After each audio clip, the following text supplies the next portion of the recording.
madaxweynaha qaranka Soomaaliland mudane Muuse Biixi Cabdi oo safar shaqo ugu maqnaa dalka Itoobiya caasimadiisa Addis Ababa ayaa intii aanu ka soo dhoofin wadankaasi waxa uu kulan kula qaatay hoteelka uu ka deganaa Addis Ababa orodyaanka caanka ee u dhashay Soomaaliland una orda wadanka Britain adduunyadana looga yaqaano Mo Farah kulankaasi ay wada yeesheen madaxweynaha jamhuuriyadda Soomaaliland mudane Muuse Biixi Cabdi iyo Mo Farah waxa ay ka wada hadleen sidii dhalinyarada Soomaaliland loogu dhiirigelin lahaa arrimaha isboortiga. Mo Farahna khibradiisa ciyaaraha uga faa'iideyn lahaa da'yarta Soomaaliland ee jecel arrimaha ciyaaraha iyo orodada.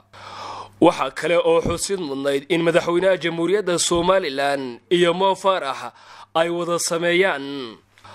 orod walow aanay diyaar u ahayn madaxweynaha Soomaaliland iyo Mo Farah haddana waxa u suurta gashay in yar ay wada ordaan si dhalinyarada Soomaaliland loogu dhiirigeliyo ciyaaraha iyo orodada si ay uga fogaadaan balwadaha iyo arrimaha taariibka isla markaana ay ugu mashquulaan ciyaaraha yarta jecel orodaduna ay ugu daydaan Mohamed Farah isla markaana ay ka gaadhaan darajada uu ka gaadhay orodada. Mo Farah oo warbaahinta qaranka Soomaaliland ay wax ka weydiisay dareenkiisa ku aadan kulanka uu la qaatay madaxweynaha Soomaaliland ayaa waxa uu kaga jawaabay هاتو والله مدحوينها هذا وشرف وين سان لكلمناي أردنا وكجرا أو ده وقف فتو أردية وأنا مالين أرد كانوا مالك است أردنا مالين يا سعد كذا قلت لا بدي سكار كذا يسدو في فزود جهيد مركا واحد بانتين سان استاسقلون كده دانو دلني يردا ود دانو وطن كجوجنا Somaliland ملك كجوجان سيد وقصو صار لهين next Mo Farah كلمة يقول ده مثلاً كويدينية واحد تاني وده شيء Somaliland ونا أرد وطن كبريتان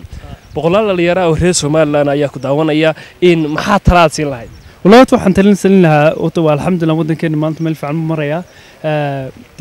amba chance kan ka faa'iideystay adduunka ku tagay waa Europe stage jirban ku tagay marka chance ku ana opportunity way leedahay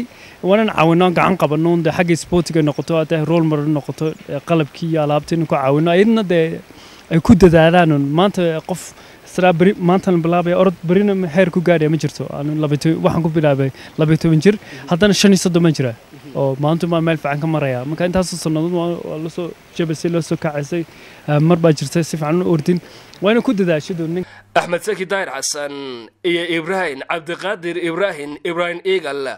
warbaahinta qaranka Soomaaliland caasimadda wadanka Itoobiya ee Addis Ababa.